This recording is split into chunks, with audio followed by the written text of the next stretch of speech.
Assalamualaikum warahmatullahi wabarakatuh. Selamat siang. Kami dari kelompok 1 akan memaparkan hasil analisis kami terkait analisis penerapan sistem pengendalian manajemen di kantor pelayanan pajak Pratama Jakarta Tanjung Priok. Sebelumnya, saya akan mengenalkan anggota dari kelompok 1. Yang pertama ada Mas Arnoldo Siantaranata, yang kedua ada Mbak Berlian Widya Elizabeth Simanjuntak, yang ketiga ada Mas Devihan, yang keempat ada Mbak Mawadia Revispolba, yang kelima ada Mbak Risma Sari Raisman, dan yang keenam ada Mas Yusril, dan yang terakhir saya sendiri Rivaldi Panji Saputra. Pertama-tama, untuk memulai pemaparan analisis penerapan sistem pengendalian manajemen atau SPM di KPP Pratama Jakarta Tanjung Priok, saya akan menjelaskan terlebih dahulu terkait latar belakang penerapan sistem pengendalian manajemen di KPP Pratama Tanjung Priok. Latar belakang penerapan sistem pengendalian manajemen di KPP Pratama Jakarta Tanjung Priok. Di lingkungan Direktorat Jenderal Pajak, sistem pengendalian manajemen diterapkan untuk memastikan kepatuhan fiskal dan optimalisasi penerimaan negara. KPP Pratama Jakarta Tanjung Priok merupakan unit operasional atau yang bisa disebut dengan unit vertikal dalam instansi Direktorat Jenderal Pajak yang bertugas mengimplementasikan kebijakan perpajakan. Sehingga efektivitas SPM di kantor ini menjadi aspek yang krusial dalam pencapaian target penerimaan negara. Penerapan SPM atau sistem pengendalian manajemen mencakup berbagai aspek, termasuk perencanaan strategis, pengukuran kinerja, sistem informasi, serta mekanisme kontrol yang memastikan bahwa seluruh kebijakan perpajakan dapat diimplementasikan secara efektif dan efisien. Dalam konteks ini, penelitian dilakukan untuk memahami sejauh mana efektivitas penerapan sistem pengendalian manajemen di kantor pelayanan pajak Pratama Jakarta Tanjung Priok, serta mengidentifikasi faktor-faktor yang mempengaruhi kinerjanya. Selanjutnya, terkait tujuan penelitian akan dijelaskan oleh Mas Jefrihan. Pada Mas Jefrihan, dipersilakan. Terima kasih Mas Yusril atas kesempatannya. Berikut adalah tujuan dari penelitian atas analisis penerapan sistem pengendalian manajemen di KPP Pratama Jakarta Tanjung Priok. Tujuan penelitiannya adalah sebagai berikut. Yang pertama adalah menganalisis struktur organisasi KPP Pratama Jakarta Tanjung Priok dalam penerapan sistem pengendalian manajemen. Yang kedua adalah mengidentifikasi mekanisme pendelegasian wewenang dan tanggung jawab. Yang ketiga adalah mengevaluasi sistem pengukuran kinerja di KPP Pratama Jakarta Tanjung Priok. Yang keempat, meninjau efektivitas sistem informasi dan komunikasi dalam mendukung sistem pengendalian manajemen. Yang kelima, mengusulkan strategi perbaikan dalam penerapan sistem pengendalian manajemen guna meningkatkan efektivitas dan efisiensi organisasi. Kemudian akan dilanjutkan oleh rekan saya, Mas Arnold. Mas Arnold, dipersilahkan. Terima kasih Mas Jefrihan. Untuk tinjauan pustaka, kami mengambil teori dari Suarjeni yang menjelaskan mengenai struktur pengendalian manajemen terdiri dari berbagai elemen yang berfungsi untuk membentuk sistem pengendalian yang efektif pada suatu organisasi.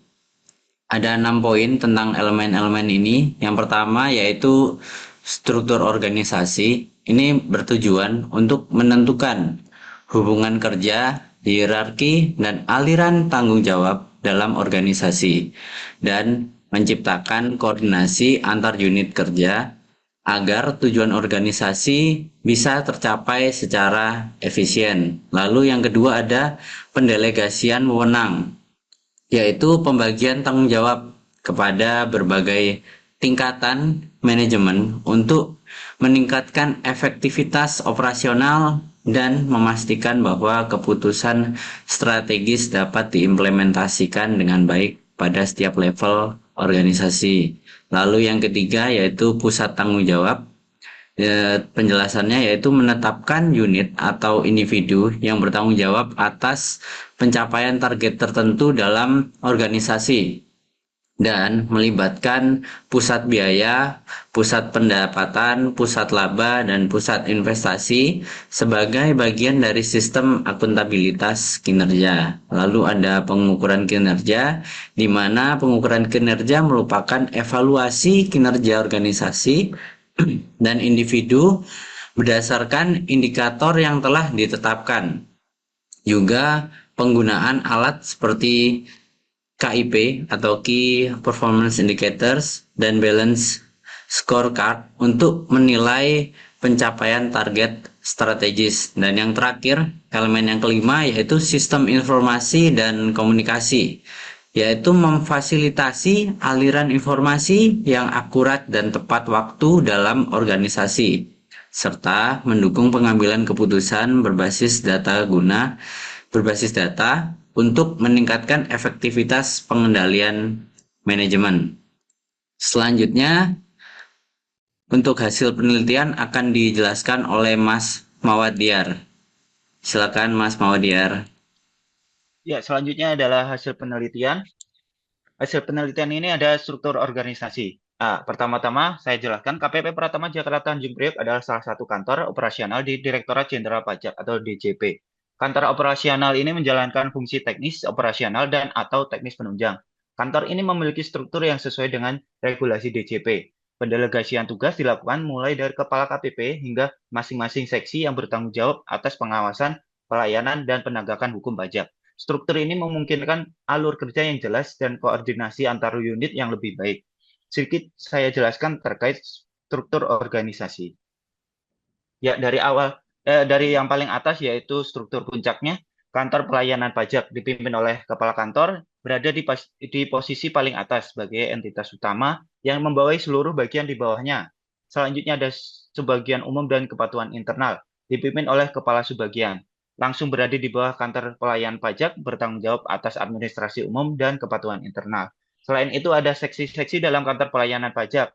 Seksi penjaminan kualitas data bertanggung jawab atas validitas dan akurasi data perpajakan. Selanjutnya, seksi pelayanan berfungsi untuk memberikan layanan kepada wajib pajak.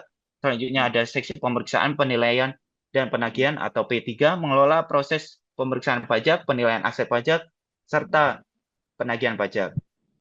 Selanjutnya ada seksi pengawasan. Pengawasan 1 sampai dengan pengawasan 6. Mengawasi kepatuhan pajak, wajib pajak dalam berbagai segmen. Yang terakhir yaitu kelompok jabatan fungsional. Setiap seksi memiliki kelompok jabatan fungsional yang terdiri dari pegawai dengan tugas khusus sesuai fungsinya. Hasil penelitian yang selanjutnya yaitu delegasi. Pendelegasian wewenang dan tanggung jawab sebagai unit vertikal, KPP Pratama Jakarta Tanjung Priok menjalankan sasaran program atau kegiatan yang didelegasikan dari kantor wilayah DJP Jakarta Utara dan kantor pusat DJP. Sasaran utama meliputi peningkatan penerimaan pajak dan kepatuhan wajib pajak. Pendelegasian ini dilakukan berdasarkan mekanisme yang transparan dan berbasis target kinerja. Sasaran program Kepala KPP, penerimaan negara dari sektor pajak yang meningkat, didelegasikan kepada seksi pengawasan dan seksi pelayanan. Layanan dan edukasi yang inklusif serta mendorong kepatuhan didelegasikan kepada seksi pengawasan dan seksi pelayanan. Penegakan hukum yang efektif didelegasikan kepada seksi pemeriksaan, penilaian, dan penagihan atau P3. Data dan informasi yang andal untuk mendukung proses bisnis inti didelegasikan kepada seksi penjaminan kualitas data. Pengelolaan organisasi serta SDM yang adaptif dan profesional didelegasikan kepada subbagian umum dan kepatuhan internal. Lebih lanjut dari hasil penelitian akan dijelaskan oleh rekan saya, Kak Berlian. Baik, terima kasih untuk Mas Mawadiar. Nah, saya akan melanjutkan bagaimana Pusat Pertanggungjawaban Keuangan di KPP Pratama Jakarta Tanjung Priok. Nah, Pusat Pertanggungjawaban Keuangan di KPP Pratama Jakarta Tanjung Priok itu berada di bawah Subbagian Umum dan Kepatuhan Internal atau sering disebut SUKI dan dikelola oleh bendahara serta pejabat pengelola anggaran belanja pegawai atau PPA BP. Nah, bendahara bertanggung jawab dalam mengelola apa? Mengelola penerimaan dan pengeluaran keuangan kantor, termasuk pembayaran gaji, tunjangan pegawai, serta pencatatan dan pelaporan transaksi keuangan. Sementara itu PPABP bagaimana? Nah, berperan dalam perencanaan, pengalokasian, pengendalian anggaran, anggaran apa? Tadi anggaran belanja pegawai, guna memastikan bahwa dana digunakan secara efisien dan sesuai dengan ketentuan yang berlaku. Kemudian, nah, dari segi pengukuran kinerja bagaimana di Kementerian Keuangan? Sistem ini diatur melalui Keputusan Menteri Keuangan Nomor 467 garing KMK 01 2014 tentang pengelolaan kinerja di lingkungan Kementerian Keuangan. Nah, dalam implementasinya bagaimana? Kinerja organisasi itu diukur berdasarkan kontrak kinerja yang dimiliki oleh pejabat pemegang peta strategi guna memperoleh nilai kinerja organisasi. Nah, sementara itu, evaluasi terhadap pegawai dilakukan berdasarkan apa? Berdasarkan kontrak kinerja dan nilai perilaku. Yang menghasilkan nilai kinerja pegawai atau NKP dan nilai prestasi kerja pegawai negeri sipil atau NPKP. Nah, hasil dari penilaian ini itu menjadi dasar dalam pengelolaan pegawai, termasuk dalam hal penempatan serta pemberian tunjangan khusus berdasarkan capaian kinerja individu yang telah diukur dengan pengukuran kinerja tadi. Kemudian dari sistem informasi dan komunikasi, sistem yang diterapkan di KPP Pratama Jakarta Tanjung Priok itu bertujuan untuk apa? Untuk mendukung administrasi perpajakan agar berjalan lebih efisien. Nah, sistem ini memanfaatkan berbagai teknologi informasi guna memastikan kelancaran komunikasi kita antara KPP dengan wajib pajak di lingkungan KPP gitu, serta menjamin pengelolaan data perpajakan yang akurat. Nah, beberapa komponen utama dalam sistem informasi dan komunikasi yang diterapkan di KPP Pratama Tanjung Priok, salah satunya itu adalah e-filing, layanan e-billing, e-registration, baru sistem pelayanan, dan ada database pajak, kemudian portal atau website yang berhubungan dengan wajib pajak. Gitu. Selanjutnya akan dijelaskan oleh Mbak Risma. Terima kasih Kak Belian. Untuk selanjutnya saya akan menjelaskan kesimpulan mengenai analisis penerapan sistem pengendalian manajemen di KPP Pratama Jakarta Tanjung Priok, yaitu penerapan sistem pengendalian di manajemen di KPP Pratama Jakarta Tanjung Priok telah berjalan dengan baik melalui struktur organisasi yang jelas, mekanisme delegasi yang sistematis, pengukuran kinerja berbasis regulasi, serta pemanfaatan teknologi informasi yang optimal.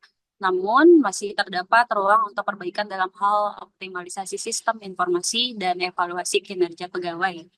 Dan selanjutnya bagian saran akan dijelaskan oleh Kak Yusril. Terima kasih, Kak Risma. Untuk saran, sebagai rekomendasi KPP Pratama Tanjung Priok dapat terus meningkatkan integrasi sistem informasi untuk meningkatkan efisiensi dan transparansi dalam pengelolaan perpajakan. Selain itu, evaluasi berkala terhadap efektivitas SPM perlu dilakukan guna menyesuaikan dengan dinamika kebijakan perpajakan yang terus berkembang. Selain itu, ada juga dalam analisis ini ada beberapa strategi yang disarankan yang dapat diterapkan untuk meningkatkan efektivitas SPM di KPP Pratama Jakarta Tanjung Priok. Antara lain yang pertama meningkatkan pelatihan pegawai dalam menggunakan sistem informasi perpajakan, mengembangkan sistem informasi yang lebih terintegrasi dengan unit lain dalam DJP, melakukan evaluasi berkala terhadap indikator kinerja agar lebih sesuai dengan kondisi aktual, dan yang terakhir memperkuat mekanisme komunikasi internal untuk meningkatkan koordinasi antar unit. Terima kasih. Kami dari kelompok 1 mengucapkan terima kasih atas perhatian dan kerjasamanya. Assalamualaikum warahmatullahi wabarakatuh.